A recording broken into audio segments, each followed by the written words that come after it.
teman-teman Halo, selamat sekalian. malam. Jumpa lagi ya kita ya.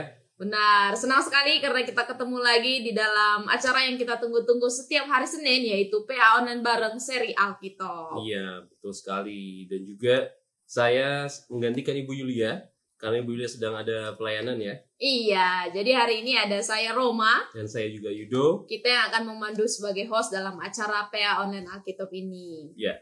Dan seperti biasa Kak Yud, kita nggak berdua aja kan? Betul sekali, karena kita punya teman-teman yang juga akan menjadi guest kita.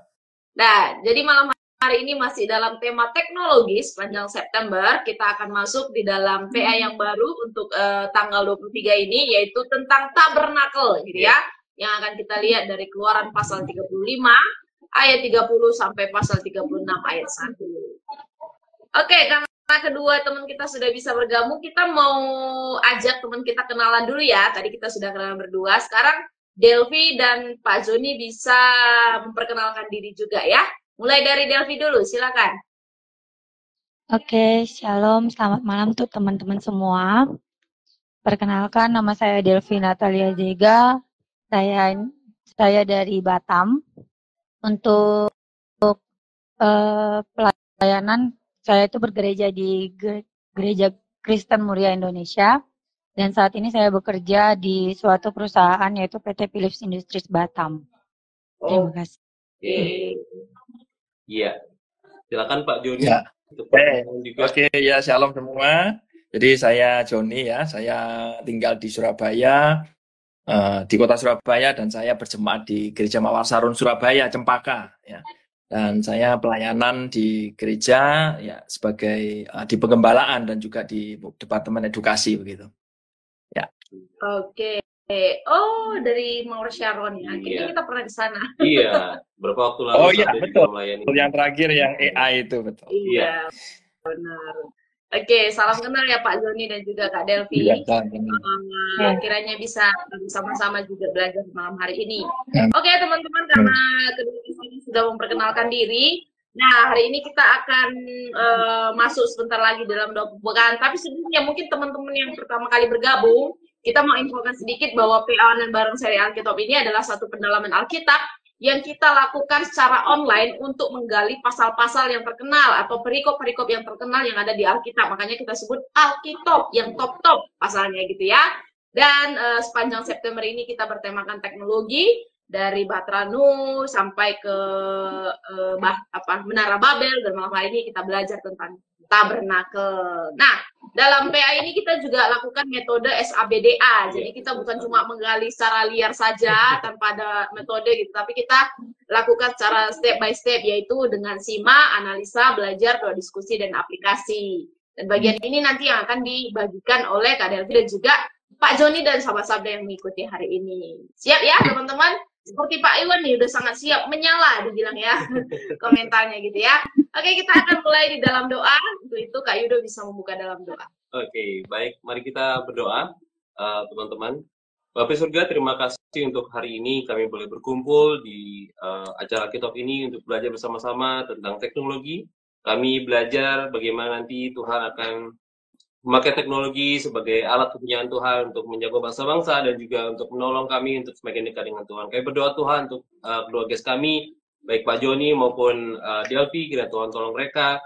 Jaringan yang kami pakai, internet yang kami pakai juga Tuhan tolong, device yang kami pakai juga Tuhan lindungi, supaya kami bisa menggunakan apa yang Tuhan berikan ini untuk kemuliaan Tuhan. Kami juga berdoa untuk teman-teman kami yang akan hadir dan sudah hadir, kiranya Tuhan menolong mereka malam hari ini untuk menggali bersama-sama kami juga bertumbuh bersama-sama kami dalam firman Tuhan. Terima kasih Bapak, kami menyerahkan sepanjang waktu ini dalam tangan Tuhan.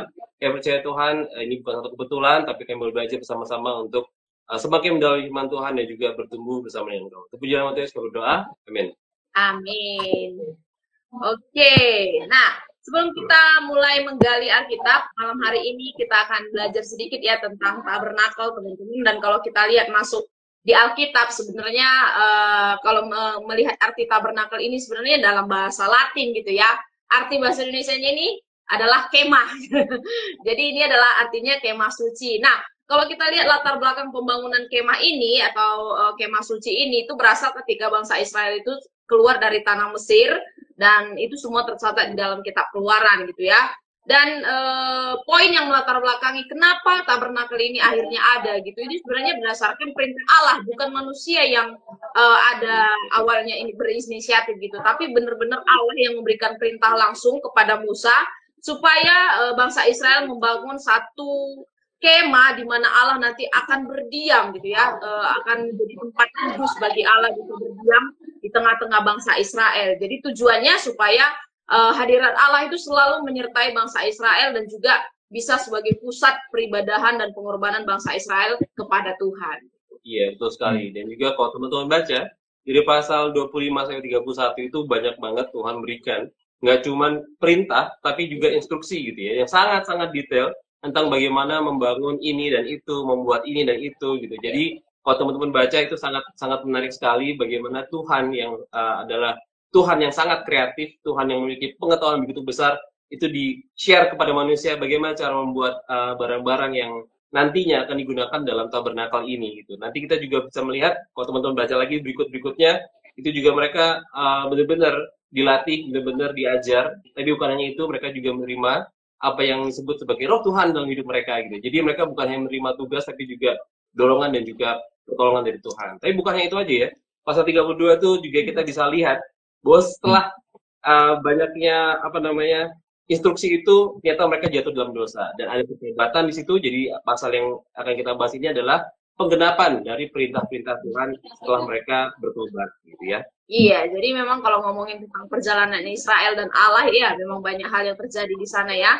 Dan kalau kita lihat juga struktur tabernakel atau kemah suci ini juga pembangunannya atau desainnya itu juga sangat bagus sekali ya, karena Allah sendiri juga yang memberikan. Jadi bangunannya itu sebenarnya terdiri dari 3 bagian utama. Yang pertama itu pelataran, itu di bagian luar dan di dalam pelataran.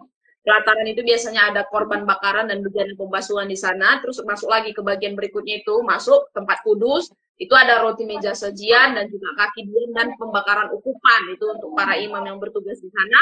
Dan yang terakhir itu ruang maha kudus. Nah ini itu sentralnya ya, di mana ini satu ruangan terdalam yang hanya bisa dimasuki oleh imam besar gitu ya, dan berisi di sana tabut perjanjian Allah gitu ya, 2 loh batu antara perjanjian Allah juga bangsa Israel gitu ya. Jadi sangat kudus sekali. Dan itu yang mereka bawa 40 tahun di padang belantara ya, ketika mereka berjalan ke tanah Kanaan, nanti menginap di satu tempat tertentu, akhirnya didirikan lagi, habis itu berjalan lagi, dikumpulin lagi, habis itu didirikan lagi ya. Sangat nomaden, tapi itu jadi cikal bakal bagaimana nanti bait Allah didirikan melalui Salomo. Ini juga menjadi kayak pact gitu ya, kayak perjanjian gitu. Tuhan benar-benar tinggal di tengah-tengah bangsa Israel dan mereka dikenal sebagai umat yang membawa Tuhannya kemana-mana gitu. Nanti mereka juga kita lihat kalau teman-teman terus membaca, nanti akan melihat bagaimana peran tabernakel ini sangat sentral gitu dalam kehidupan umat Israel yang sangat besar itu, dan mereka benar-benar membuat ini menjadi satu hal yang sangat penting gitu, dan bagaimana Tuhan memakai tabernakel itu sebagai tempat kediamannya, dan bagaimana seluruh tatanan umat Israel atau bangsa Israel itu terbentuk di sekitar tabernakel ini. Oke. Nah, kita akan mulai baca ya untuk Keluaran hari ini pasal 35 ayat 30 sampai pasal 36 ayat 1. Nanti bersama Pak Joni dan Delvi bisa baca ya. Nanti Pak Joni mulai baca ayat 30 sampai ayat 34. Setelah itu nanti baca Kak Delvi ayat 35 sampai pasal 36 ayat 1 gitu ya. Silakan mungkin dari Pak Joni mulai membaca. Oke, Keluaran 35, 30 sampai 34. Berkatalah Musa kepada orang Israel, lihatlah, Tuhan telah menunjuk Bezalel bin Uri bin Hur dari suku Yehuda dan telah memenuhinya dengan roh Allah, dengan keahlian, pengertian, dan pengetahuan dalam segala macam pekerjaan, yakni untuk membuat berbagai rancangan supaya dikerjakan dari emas, perak, dan tembaga, untuk mengasah batu permata supaya ditata, untuk mengukir kayu, dan untuk bekerja dalam segala macam pekerjaan yang dirancang itu. Dan Tuhan menanam dalam hatinya dan dalam hati Aholiab bin Ahiesamak dari suku Dan kepandaian untuk mengajar. Ayat 35, ia telah memenuhi mereka dengan keahlian untuk membuat segala macam pekerjaan seorang tukang, pekerjaan seorang ahli, pekerjaan seorang yang membuat tenunan yang berwarna-warna dari kain ungu tua, kain ungu muda, kain kemirisi, dan lenan halus. dan pekerjaan seorang tukang tenun, yakni sebagai pelaksana segala macam pekerjaan dan perancang segala sesuatu. Demikianlah harus bekerja Bezaleel dan Aholiab dan setiap orang yang ahli, yang telah dikaruniai Tuhan keahlian dan pengertian, sehingga ia tahu melakukan segala macam pekerjaan untuk mendirikan tempat kudus, tepat menurut yang diperintahkan Tuhan. Oke, ya demikian jauh pembahasan kita ya, ada 7 ayat hari ini. Nah, kita akan lihat bersama-sama dan kita akan dulu dari langkah pertama ya, yaitu langkah simak dengan membaca secara teliti ayat-ayatnya. Nah, kita akan menggalinya, silakan teman-teman yang di rumah juga siap-siap ya untuk bisa merespon di dalam kolom komentar. Oke, yang pertama mungkin dari Delvi dulu ya.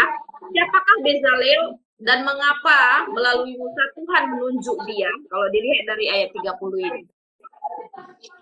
Baik, jika dilihat dari ayat 30, yang isinya berkatalah Musa kepada orang Israel, lihatlah Tuhan telah menunjuk Bezaleel bin Uri bin Hur dari suku Yehuda. Jadi di sini Bezaleel adalah seorang dari suku Yehuda, seorang laki-laki Israel yang ditunjuk oleh Allah untuk bekerja sebagai arsitek utama pembangunan Kemah Suci. Dan mengapa melalui Musa Tuhan menunjuk dia? Karena dengan melalui Musa, Bezaleel ini dapat diperkenalkan kepada bangsa Israel sebagai pemimpin dalam pembangunan Kemah Suci. Oke, ya, jadi jelas ya Bezalel adalah seorang suku Yehuda dan dia pria yang dipilih Tuhan untuk tadi ya sebagai arsitek utama ya untuk pembangunan tabernakel. Oke, ada teman sudah?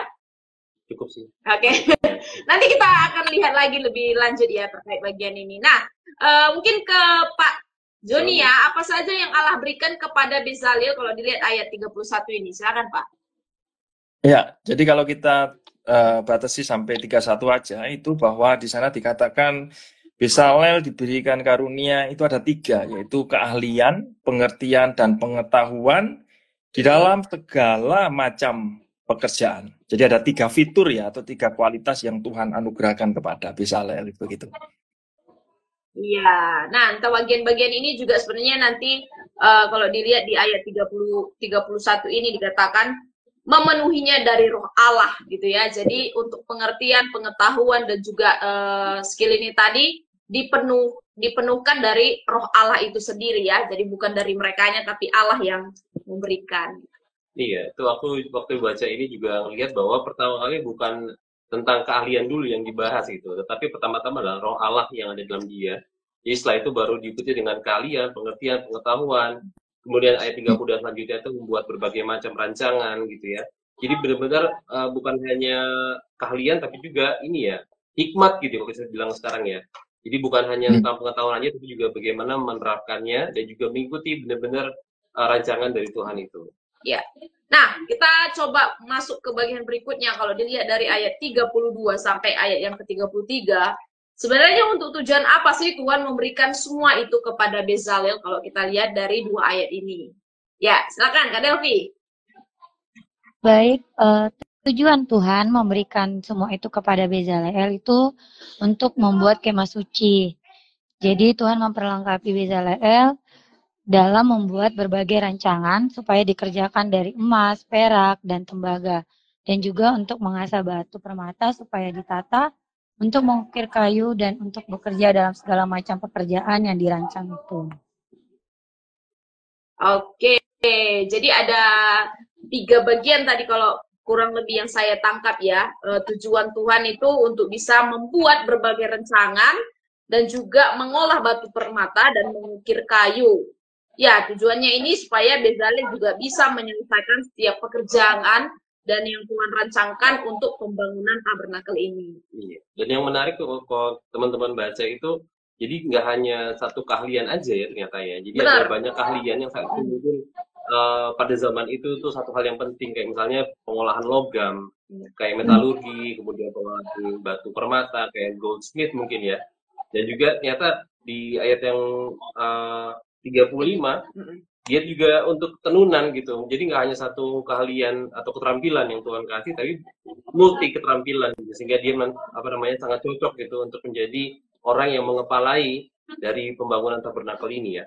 Iya, jadi di sini bukan cuma multi keahlian, tetapi juga multi pekerjaan yang bisa dilakukan ya, entah itu sebagai ahli pengolahan batu permata, mengukir kayu, jadi banyak sekali job yang didapatkan oleh Bezalel ini daripada Tuhan, dan itu tujuannya adalah satu rancangan yang daripada Tuhan ya, untuk tujuan yang baik untuk pembangunan tabernakel ini. Nah, kalau kita lihat di ayat 34 di bagian berikutnya, selain Bezalel ya, kita lihat tadi di 3 ayat pertama, siapa lagi yang Tuhan berikan kepandaiannya untuk mengajar di sini? Silakan Pak Joni. Ya, singkat padat, Aholiab bin Ahisamak dari suku Dan. Nanti baru berikutnya kita bisa melihat karakteristik perbedaan dari keduanya gitu, spesialisasinya. Iya, dokter in crime-nya ya berarti dia. Nggak bisa sendirian gitu. Iya, setuju ya. Kolaborasi.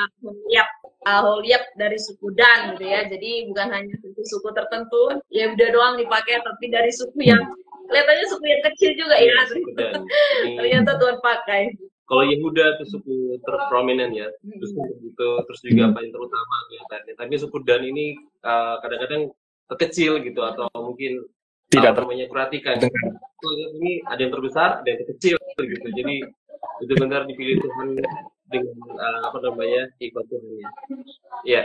Oke, nah coba Kak Delvi daftarkan keahlian apa saja sebenarnya yang Tuhan berikan kepada Bezalel dan Aholiab untuk melaksanakan segala pekerjaan dan perancangan untuk kemah suci ini kalau dilihat dari ayat 35. Oke, kalau kita lihat dari ayat 35 ini, Tuhan itu memberikan keahlian kepada Bezalel dan juga Aholiab berupa pengertian dan pengetahuan dalam segala macam pekerjaan, kemampuan untuk bekerja dengan baik dan terampil dalam berbagai bidang, keahlian untuk membuat segala macam pekerjaan seorang tukang, pekerjaan seorang ahli, pekerjaan seorang yang membuat tenunan yang berwarna-warna dari kain ungu tua, kain ungu muda, kain kirmizi, dan juga tenunan halus, dan pekerjaan seorang tukang tenun. Dan juga jika kita lihat juga di Keluaran 35 ayat 34, juga Tuhan memberikan mereka keahlian untuk mengajar. Jadi Tuhan juga memperlengkapi mereka untuk mengajar, jadi mereka diberikan kemampuan untuk mengajarkan keterampilan ini kepada orang lain. Iya. Gimana Kak? Iya, kalau tadi mungkin Pak Joni tadi sempat sebutkan ya, ada perbedaan antara keduanya gitu. Kalau tadi sih ya, Bezalel diberikan Roh Tuhan, kemudian dia diberi macam-macam pengetahuan. Tapi ternyata di ayat 34 itu dibilang, dan Tuhan menanam dalam hatinya dan dalam hati Aholiab bin Ahisamak dari suku Dan kepandaian untuk mengajar. Ya sekali lagi, ini bukan pekerjaan satu orang ya, one man show gitu. Tapi Tuhan pengen supaya seluruh umat Israel tuh bekerja bersama-sama dalam pembangunan tabernakel ini gitu. Nggak mungkin 2 orang ini hanya membuat tabernakel yang begitu rumit, begitu besar gitu. Tapi juga membutuhkan orang-orang yang Tuhan panggil, Tuhan siapkan untuk mereka ajar dan jadi partner mereka juga dalam pembangunan tabernakel. Jadi kalian mengajar ini juga sangat penting, karena dari sinilah mereka transfer ilmu. Nah ini aja juga kalau teman-teman baca berikutnya, kenapa saya ngomong gini? Karena nanti di bait suci, keahlian-keahlian ini juga yang digunakan gitu untuk membuat begitu banyak perabotan dan juga bagian-bagigian dari bait suci gitu. Iya, jadi multi cara dan multi keahlian yang mereka dapatkan dari Tuhan, dan itu tidak hanya untuk mereka gitu ya, tetapi ada banyak orang nanti yang terlibat juga di sini untuk mereka bisa berbagi ilmu gitu untuk mengerjakan baik itu ahli, tukang, dan membuat tenunan yang berwarna-warni gitu, karena seluruh pelataran itu atau baik suci itu bukan baik suci sih, tapi kemah suci itu akan dibaluti dengan berwarna-warni gitu, dan itu nggak sembarangan warna nanti yang dipilih ya kalau kita di pasal-pasal berikutnya ya, tapi Tuhan juga yang tentukan warna-warna apa yang cocok untuk bagian pelataran dan warna yang lainnya gitu ya. Ya luar biasa di sini, detail sekali perintah Tuhan kepada mereka. Nah, apa hal penting yang harus dilakukan oleh orang-orang yang telah dikaruniai Tuhan dengan keahlian dan pengertian? Kalau kita lihat di pasal 36 ayat 1 ini, silakan Pak Joni. Ya, jadi kalau kita lihat di ayat itu ya, di pasal 36 ayat 1, itu setidaknya ada 2 hal yang penting yang harus dilakukan oleh orang-orang yang telah dikaruniai Tuhan dengan keahlian dan pengertian. Yang pertama itu harus bekerja, itu berbicara melakukan pekerjaan yang telah Tuhan perintahkan. Ya. Jadi orang-orang yang memiliki keahlian dan pengertian itu dari Tuhan itu harus menggunakan karunia mereka untuk melaksanakan tugas yang memang sudah Tuhan tetapkan begitu. Nah, di dalam konteks ini adalah mereka dipanggil untuk bekerja, membangun kemah suci. Dan yang kedua, selain melakukan pekerjaan yang Tuhan perintahkan itu adalah melakukannya sesuai dengan perintah Tuhan. Jadi di akhir kalimat itu ada 4 menurut yang diperintahkan ya. Jadi tidak hanya bekerja, mereka harus memastikan bahwa segala sesuatu itu dilakukan sesuai dengan kehendak dan perintah Tuhan. Di sini berbicara tentang ketaatan juga dalam menggunakan keahlian mereka yang tepat sesuai arahan Tuhan begitu, itu menjadi hal yang utama ya. Ya, itu kira-kira. Iya, betul sekali. Waktu baca ini kayaknya tuh kita kayak waktu roadshow AI gitu ya. Kalau punya banyak pengetahuan terus kenapa gitu. Benar. Kalau punya banyak pengetahuan terus apakah hebat gitu. Ternyata bukan hanya sampai pada pengetahuan aja gitu, tapi juga bagaimana pengetahuan itu diterapkan gitu. Nah, ini juga yang tadi Pak Joni sampaikan betul sekali gitu, karena mereka harus bekerja, mereka harus menerapkan itu semua dalam pembuatan tabernakel, tapi juga nggak ngawur gitu ya. Fokus akurat pada apa yang Tuhan perintahkan, hingga dibilang tepat menurut yang diperintahkan Tuhan. Jadi benar-benar bukan main-main, tapi ini benar-benar satu tindakan yang menerapkan perintah Tuhan tuh dengan sangat tepat gitu. Iya, jadi sesuai dengan perintah Tuhan ini berarti kita punya satu tanggung jawab yang besar gitu ya. Mereka punya satu tanggung jawab yang besar yang dipercayakan oleh Tuhan untuk bisa melakukan tugas yang mulia ini gitu ya, untuk bisa membangun cikal bakal bait suci yang akan berdiri nanti gitu. Nah, teman-teman yang di rumah juga jangan bisa untuk share, berbagi, dan juga terkait hal-hal yang didapatkan tadi dari langkah simak. Kita sudah lihat ayat-ayatnya ya, kita sudah simak semua bagian ayat dari pasal 35 ini. Nah, kita masuk ke bagian analisa. Ini kita lebih teliti lebih dalam lagi dan kita akan lakukan interpretasi atau penafsiran di sini ya.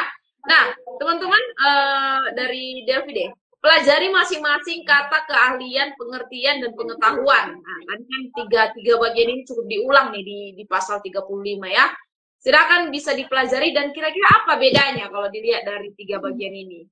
Ya, silakan.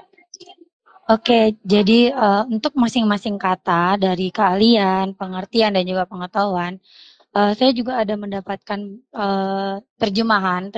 Kalau kita lihat dari terjemahan dari Yunani, yaitu kalau untuk di keahlian itu adalah chokmah, dan itu bukan hanya sekedar keahlian, berarti wisdom. Wisdom itu adalah hikmat dan kebiasaan. Jadi dalam keahlian yang dituliskan di dalam perikop ini itu lebih berfokus dalam menyelesaikan masalah secara tepat dan juga benar. Terus itu untuk pengertian sendiri di dalam bahasa Yunani itu ada tabun, atau dalam bahasa Inggrisnya itu understanding. Jadi untuk pengertian ini adalah kemampuan untuk memahami makna dan konsep dari situasi dengan bijaksana. Dan juga untuk yang terakhir itu ada pengetahuan atau knowledge, yaitu kita itu bisa tahu makna atau konsep mana yang salah dan juga yang mana yang benar.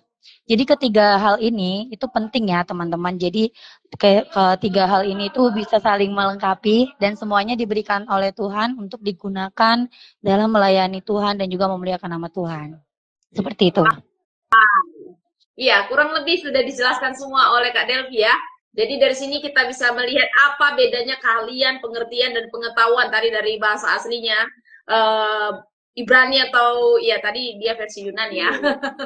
Tapi dari versi Ibraninya juga sudah ada artinya, dan kita lihat di sini keahlian itu kalau dimasukkan dalam contoh-contohnya, keahlian itu bisa untuk memahat, menenun, akan mengukir bahan-bahannya, itu kalau praktisnya ya.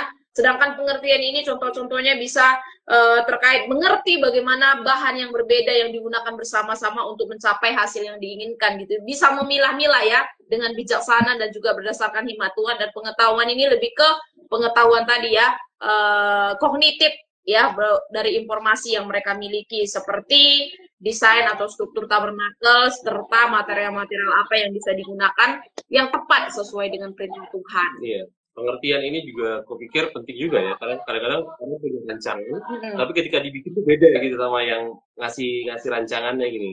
Tapi tadi udah dibilang di pasal 36 ayat 1 tuh tepat menurut perintah Tuhan gitu. Itu tadi benar-benar satu pengertian bahwa mereka tuh melakukan persis seperti apa yang Tuhan inginkan sesuai dengan spek, kalau kita bilang sekarang ya, spek dengan yang Tuhan inginkan gitu. Jadi bukan melenceng atau tidak sesuai dengan spek yang Tuhan mau.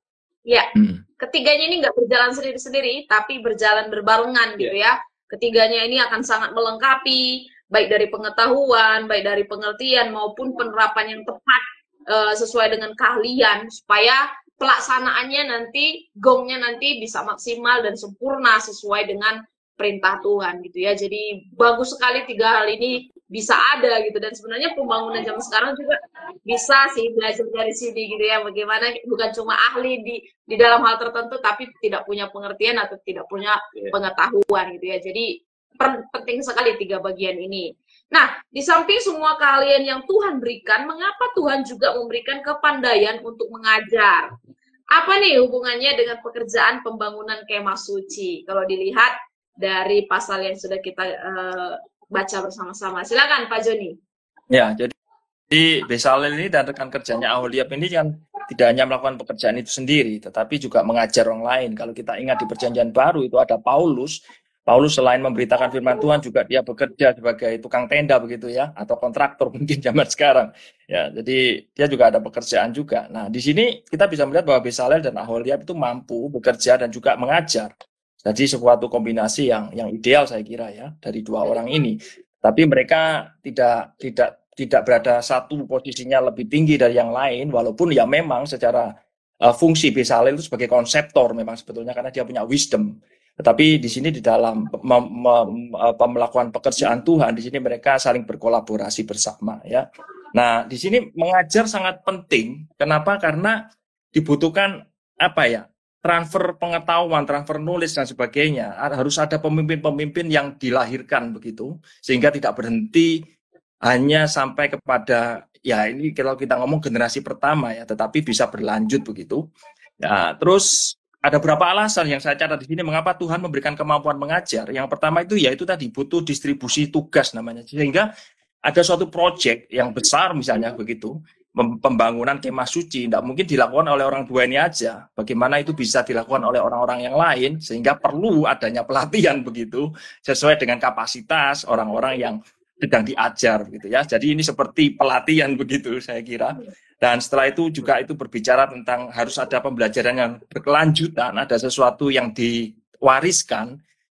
Bagaimana mereka kalau kita lihat perjalanan di padang gurun itu portable kan begitu ya, menurut arahan Tuhan, tiang awan, tiang api kadang harus berhenti dibangun lalu dibongkar lagi dan sebagainya, sampai tadi kata Kak Roma bahwa sampai kepada yang permanen yaitu zaman Salomo itu. Nah, di sini juga berbicara kolaborasi di dalam mengerjakan misi Tuhan, bahwa dengan mengajar, Aholiab di sini memastikan bahwa lebih banyak orang lagi itu yang berpartisipasi langsung di dalam rencana Tuhan dan menjadi bagian secara bersama-sama untuk mencapai yang namanya itu visi ilahi begitu.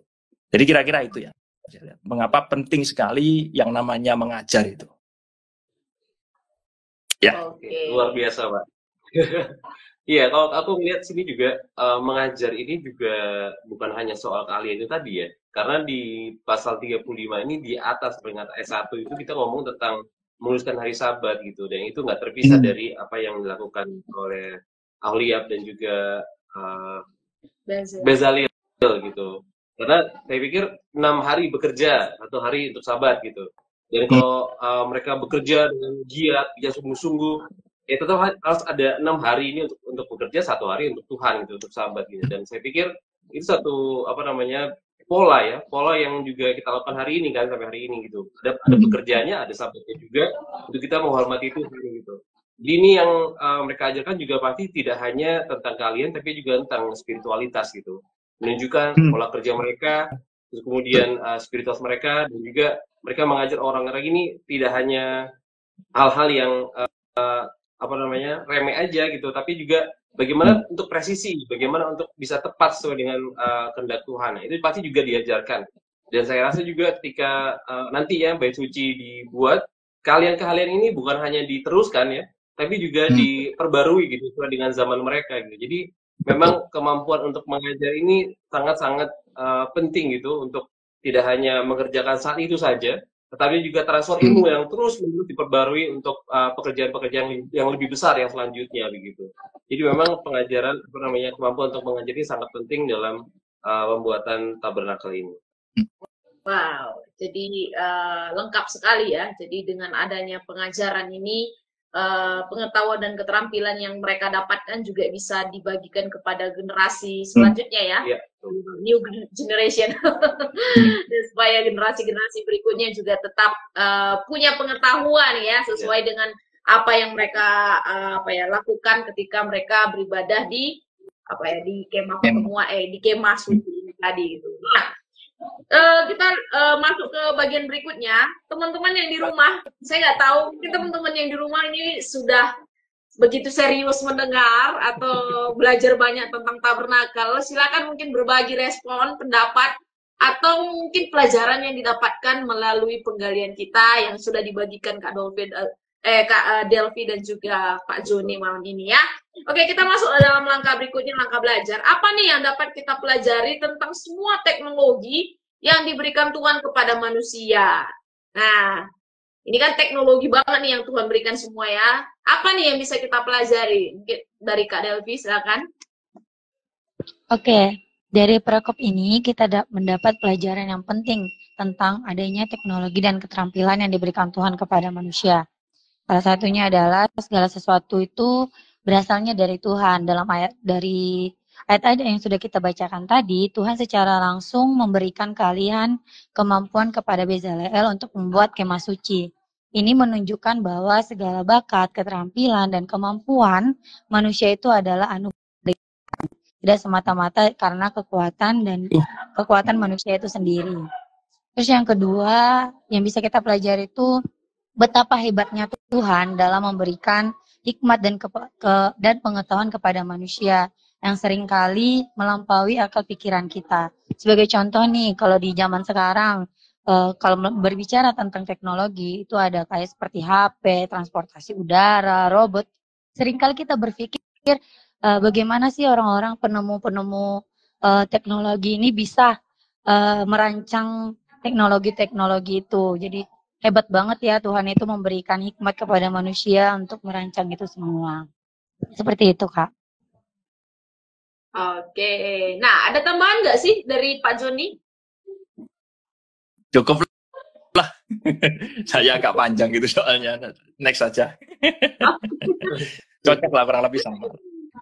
Kurang lebih sama ya. Jadi sekali lagi teknologi berasal dari Tuhan ya. Sekali lagi sumber hikmat perancang utama dari apapun yang ada di dunia ini sekali lagi karena Tuhan gitu ya. Tuhan yang memberikan hikmat itu dan Tuhan juga yang memberikan perintah detail-detailnya gitu ya untuk segala sesuatu yang dilakukan oleh manusia untuk kerjaan tangannya pastinya untuk dia lagi. Iya, dan ini ada pertanyaan dari Kak Ray. Oh, ya. Dia nanya, kenapa saat itu cara kerja Allah sepertinya mendikte, tetapi jarang sekali terjadi lagi di zaman sekarang. Nah, ini mungkin Pak Joni atau Kak Delvi bisa menjawab. Pak Joni mungkin. Ya. Gimana? Kurang jelas, kenapa? Kenapa saat itu cara kerja Allah sepertinya mendikte, tetapi jarang terjadi lagi di zaman sekarang? Ya, kalau dari saya ya, dari sudut pandang, saya lihatnya dari sudut pandang perjanjian aja deh.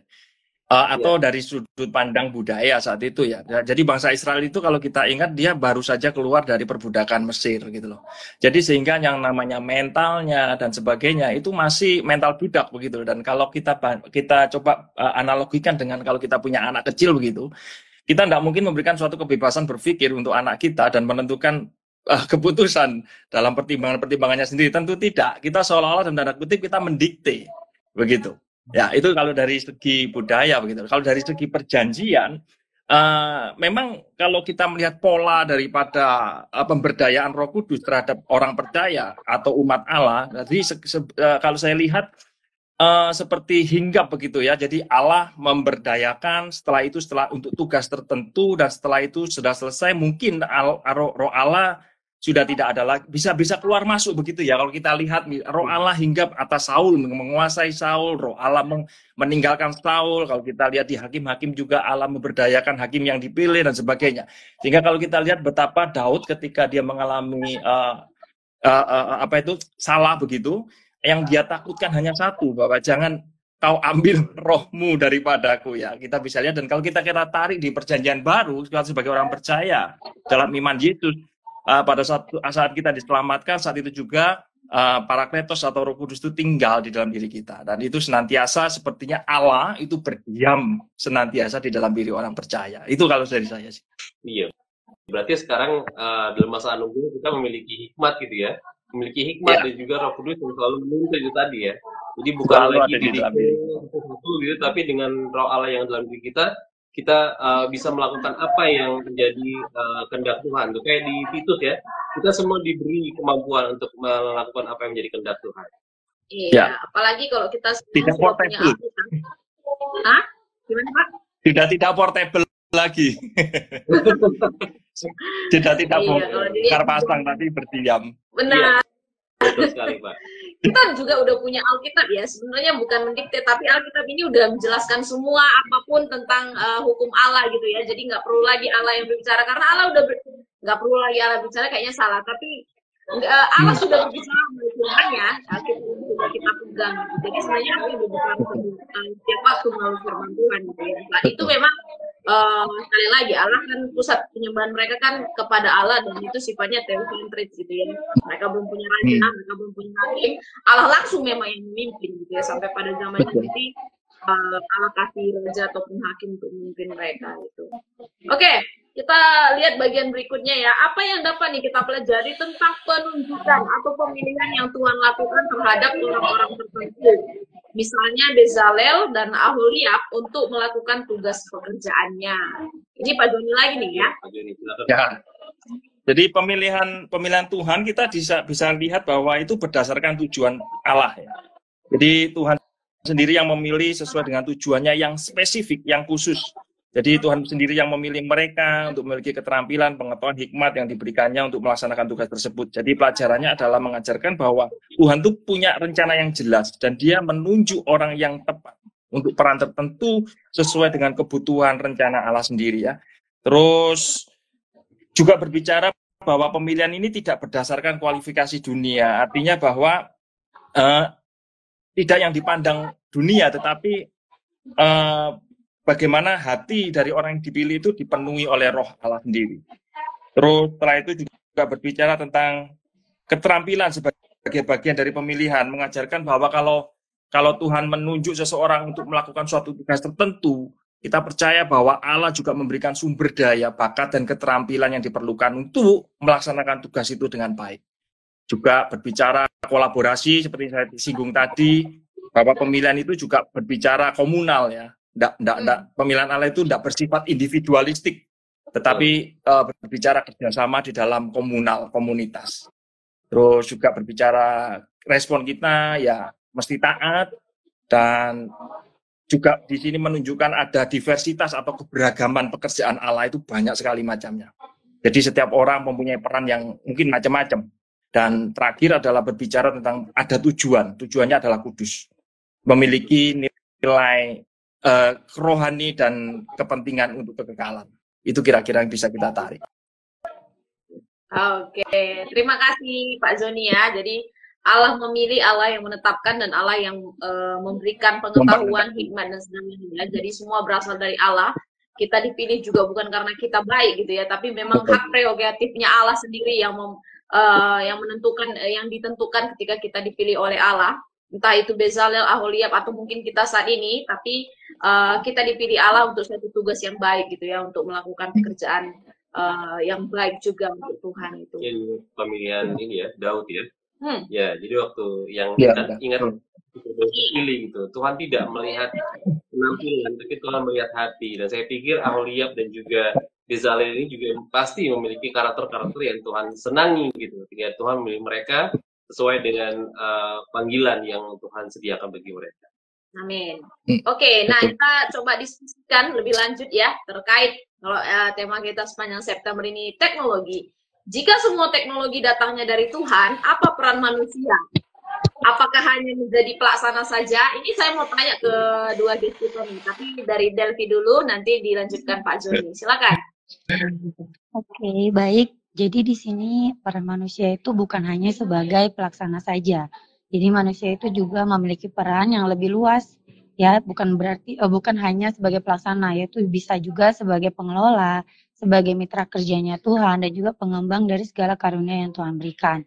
Manusia juga bertanggung jawab untuk menggunakan teknologi dan pengetahuan dengan bijaksana untuk kebaikan bersama sesuai dengan kehendaknya dari Tuhan. Kalau kita bisa lihat dari 1 Petrus 4 ayat 10, itu tertulis layanilah seorang akan yang lain sesuai dengan karunia yang telah diperoleh tiap-tiap orang sebagai pengurus yang baik dari kasih karunia Allah. Yang artinya setiap keahlian atau teknologi yang berasal dari Tuhan itu harus digunakan dengan tanggung jawab untuk memuliakan Tuhan dan melayani orang lain, bukan hanya untuk kepentingan diri sendiri saja. Seperti itu. Oke, ya, bagaimana Pak Zoni? Mantap. Yes. Kurang lebih senada ya. Jadi manusia tidak hanya sebagai pelaksana yang pasif itu dari teknologi yang diberikan Allah, tapi memiliki peran yang aktif sebagai ya tadi ya stewardship atau penata layan yang baik, sebagai pengelola, sebagai kreator. Kenapa sebagai kreator? Karena Allah kita adalah Allah ya, pencipta begitu. Kita memiliki gambar image, walaupun ya kualitasnya mungkin berbeda ya, tetapi kita juga memiliki gambar dan rupa Allah. Kita juga bisa mengembangkan apa yang sudah Tuhan percayakan, dan juga untuk mengambil keputusan yang etis begitu. Mengambil keputusan etis itu tanggung jawab kita. Jadi dengan teknologi itu ada di tangan kita. Kita mau gimana? Nah, itu kadang perlu sekali untuk memiliki pertimbangan etis ya. Apakah itu dibawa kepada hal yang tidak memuliakan Allah atau itu untuk memuliakan Allah. Ya, gitu. Ya, kira-kira itu aja deh. Terima kasih Bu Joni, Kak Delvi ya. Jadi peran manusia tadi saya setuju sekali, nggak pasif gitu ya, atau nggak mendewakan teknologi juga, atau nggak menganggap teknologi itu sama dengan Tuhan, atau nggak peduli teknologi entah dari Tuhan nggak dari Tuhan, nggak masalah gitu ya. Tapi sekali lagi teknologi datang dari Tuhan dan harus dipakai untuk Tuhan. Seperti halnya ya ketika Bezalel dan juga Aholiab mendapatkan perintah langsung dari Tuhan, yaitu berupa teknologi apa tadi ya, alat tenunan dan juga bahan kayu-kayu dan lain sebagainya. Itu mereka dapatkan idenya dari Allah dan mereka juga lakukan untuk Allah. Mereka nggak mendewakan itu, mereka juga nggak peduli soal itu, cuek soal itu, tapi sekali lagi mereka kembalikan lagi untuk pekerjaan Allah. Iya, aku tertarik dengan tadi penata layanan ya.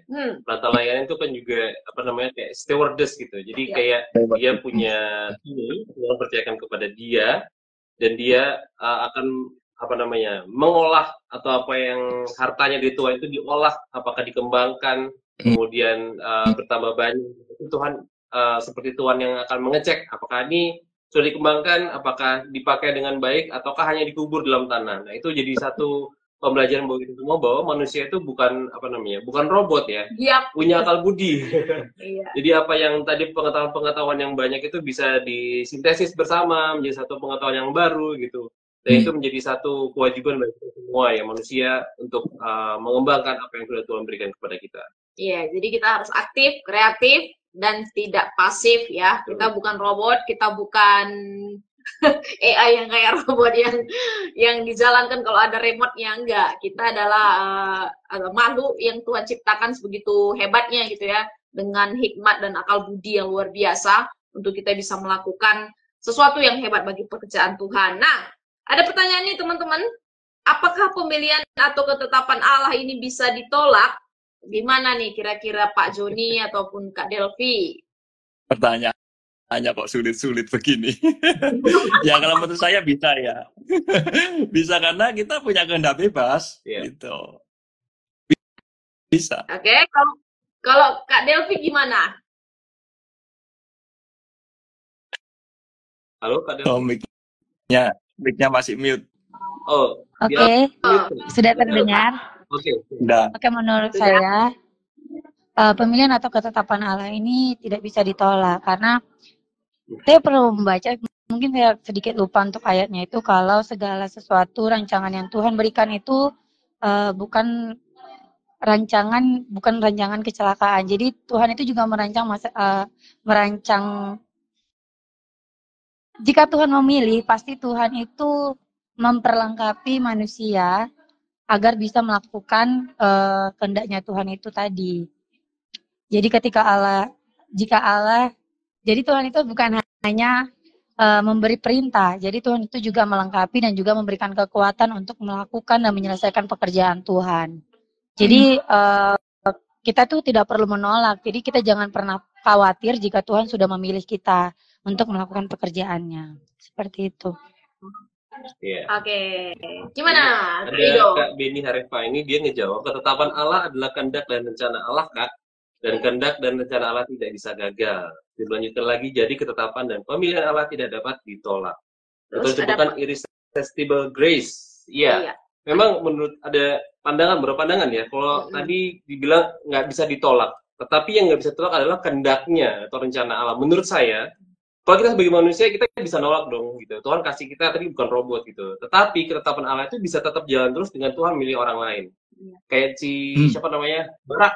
Ketika dia dipilih untuk maju berperang gitu.